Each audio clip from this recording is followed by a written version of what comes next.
Pemirsa, polisi menangkap pelaku penusukan bocah SD di Cimahi, Jawa Barat. Diduga pelaku berencana merampas ponsel milik korban sebelum menusuk korban hingga meninggal dunia.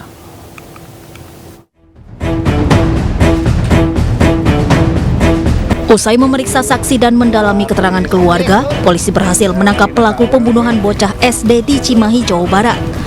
Pelaku adalah Rizaldi Nugraha Gumilar, berusia 22 tahun, warga Kota Bandung, Jawa Barat. Diduga pelaku telah merencanakan pembunuhan terhadap korban saat pulang mengaji. Pelaku sempat meminta ponsel milik korban sebelum melakukan penusukan. Tak hanya mengamankan pelaku, polisi juga mengamankan orang tua pelaku karena dinilai tidak kooperatif. Orang tua pelaku enggan menyebutkan tempat persembunyian anaknya kepada polisi. Bahkan orang tua pelaku sempat menyuruh pelaku untuk kabur agar tidak tertangkap. Sebenarnya Senin ini yang bersangkutan akan melarikan diri kemana?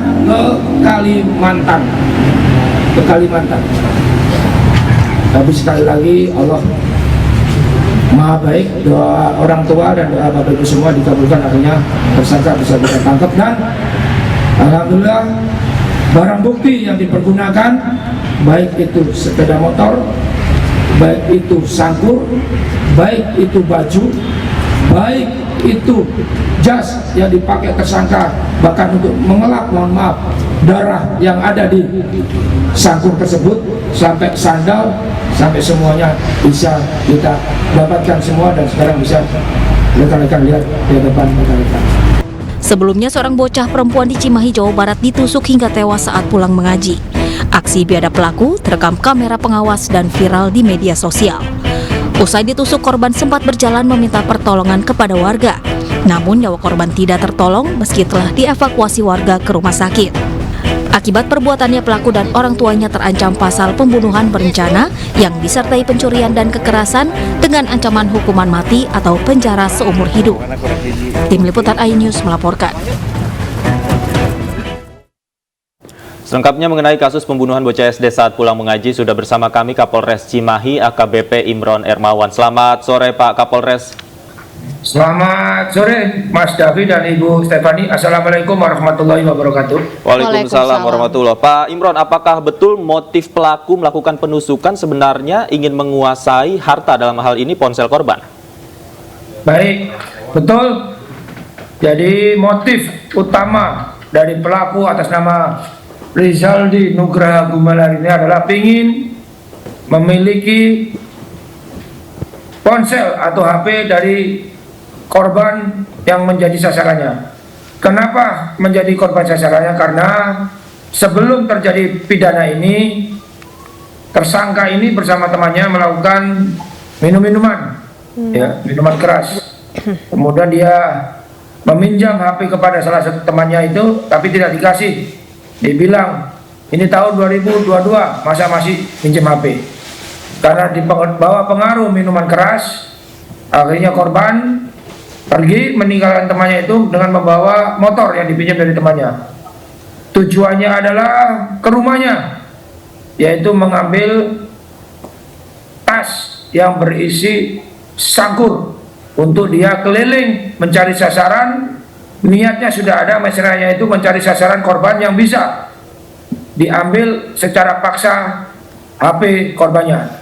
Dan betul, di lokasi pertama yang bersangkutan tersangka ini tidak bisa melaksanakan niatnya karena jalan dalam keadaan ramai di jalan raya tersebut. Kemudian di lokasi yang kedua, dia sudah mepet korban untuk mengambil HP-nya, tidak bisa terlaksana juga karena masih banyak orang, dan akhirnya dia keliling dari CCTV yang kita lihat, kurang lebih 20 CCTV. Akhirnya dia melewati dua anak yang pulang dari ngaji ini.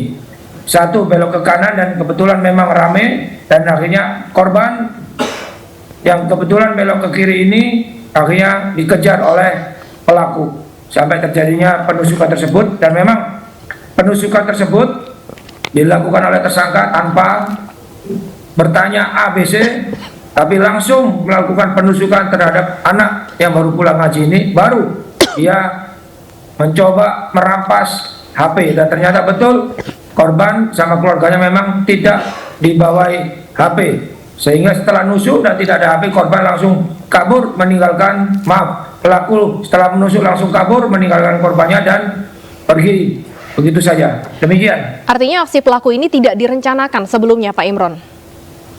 Kalau perencanaan sudah ada, Mbak, karena dia sudah dari tempatnya dia minuman keras, kemudian mengambil sangkur di rumahnya dan tujuannya mencari sasaran. Naudzubillah min dzalik, tanda kutip, yang bisa diambil HP-nya, khususnya HP, baik secara mungkin sukarela atau tidak, tapi dengan sudah membawa sangkur itu, mensreanya untuk berbuat kejahatan ada. Dan yang kedua, kenapa niatnya sudah ada? Karena dia sudah kesasaran pertama mau melaksanakan, sudah ada korban yang akan dituju tapi tidak terlaksana karena rame. Akhirnya dia muter lagi ke tempat lain.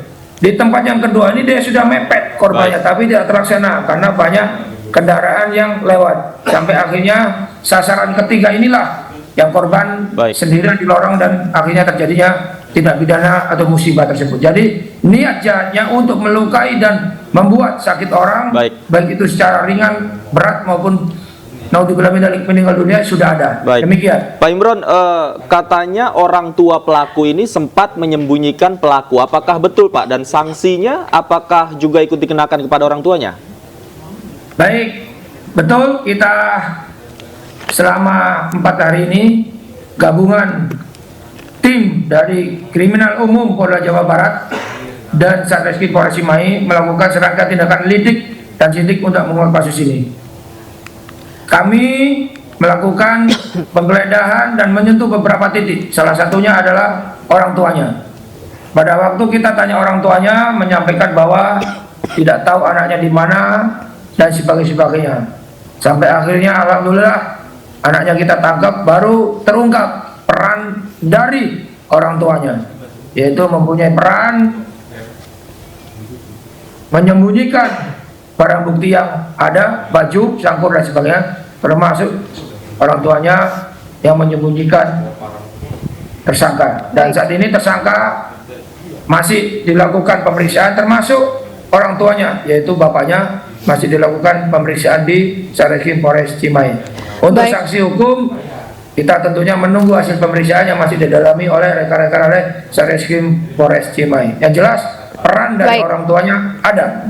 Salah satunya Pak menyembunyikan semua barang bukti yang dipakai oleh tersangka ini. Demikian. Baik, terima kasih AKBP Imron Ermawan, Kapolres Cimahi sudah bergabung bersama kami di AI News Sore. Sehat selalu Pak Imron.